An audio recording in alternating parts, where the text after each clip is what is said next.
माढा लोकसभा निवडणुकीत मानखटावमध्ये कोणाचा ॲटिट्यूड नडला? पाहूया सविस्तर बातमी। माढा लोकसभा मतदारसंघासाठी नुकतीच निवडणूक पार पडली आणि 4 जून रोजी या निवडणुकीचा निकाल जाहीर झाला। भारतीय जनता पार्टीचे उमेदवार आणि माजी खासदार रणजितसिंह नाईक निंबाळकर यांच्यावरच पक्षश्रेष्ठींनी विश्वास दाखवत पुन्हा एकदा त्यांना तिकीट दिलं। भारतीय जनता पार्टीनं तिकीट दिलं नाही म्हणून नाराज होत धैर्यशील मोहिते पाटील यांनी भाजपला रामराम ठोकत शरद पवारांची तुतारी हातात घेण्याचा निर्णय घेतला। या दरम्यान राष्ट्रवादीचे प्रदेश सरचिटणीस अभयसिंह जगताप हे देखील तुतारी चिन्हावरून लढण्यास आग्रही होते। मात्र शरद पवारांनी उलटा डाव खेळत तिकीट धैर्यशील मोहिते पाटलांना दिलं। मोहिते पाटलांनी आखलेली योजना यशस्वी करून दाखवत माढा लोकसभा मतदारसंघात अभूतपूर्व विजय मिळवत 1,20,283 मतांचं मताधिक्य घेतलं। स्वतःला माढा नेते म्हणवताना आमदार जयकुमार गोरेंनी माणमधून रणजितसिंह नाईक निंबाळकर यांना 23,355 मतांचं मताधिक्य दिलं असलं तरी त्यांना विजयी करण्यात ते मात्र अपयशी ठरले। सुरुवातीला माळशिरस येथे मोर्चे बांधणी करत राम सातपुते यांच्या विश्वासावर माळशिरस तालुक्यामधून रणजितसिंह निंबाळकर यांना लीड मिळवण्याच्या अपेक्षा केवळ फोल ठरल्या, तर दुसरीकडे मोहिते पाटलांना कायम विरोध करत राहणार अशा भूमिकेत असणाऱ्या शहाजीबापू पाटलांकडून सांगोल्यामधून केवळ 4,500 मताधिक्य निंबाळकरांना मिळालं।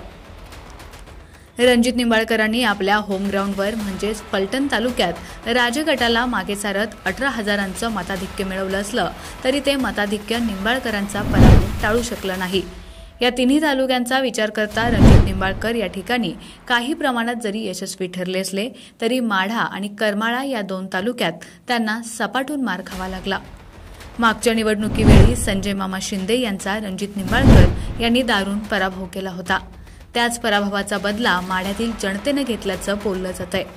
तर अजितदादा गटात असणारे बबनदादा शिंदे हेही त्या ठिकाणाहून मित्र पक्षाला मताधिक्य देण्यात कमी पडल्याची चर्चा सर्वसामान्य लोकांमधून ऐकण्यास मिळत आहे।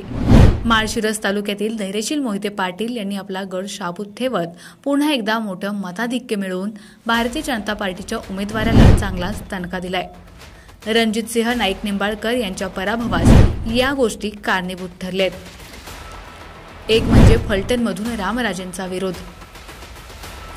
फलटण तालुक्यातून रामराजे नाईक निंबाळकर यांनी उमेदवारी मिळाल्यापासूनच रणजितसिंह नाईक निंबाळकर यांना विरोध केला होता। त्या संदर्भात त्यांनी कोळकी येथे कार्यकर्ता मेळाव्यात देखील कार्यकर्त्यांच्या भावना जाणून घेतल्या होत्या। त्या मेळाव्यात कार्यकर्त्यांनी रणजितसिंह नाईक निंबाळकरांना मोठा विरोध दर्शवला होता।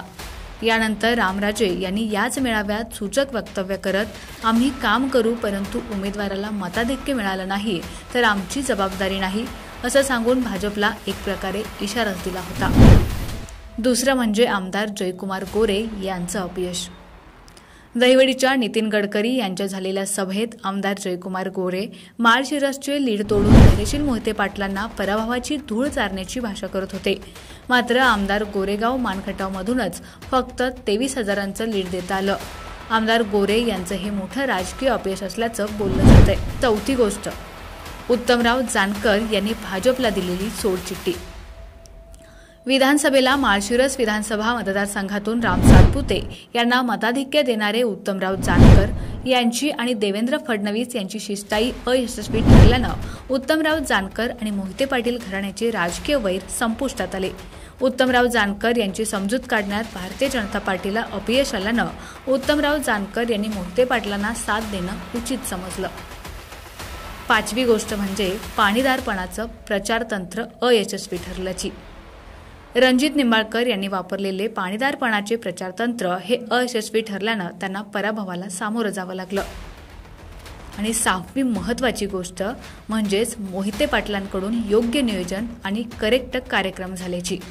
भाजपचे उमेदवार रणजितसिंह नाईक निंबाळकर यांच्या तुलनेत मोहिते पाटलांनी केलेलं योग्य नियोजन हे विरोधकांचा करेक्ट कार्यक्रम करण्यासाठी पुरेसं ठरलं। आपला आवाज न्यूजसाठी एकनाथ वाघमोडे, दहिवडी।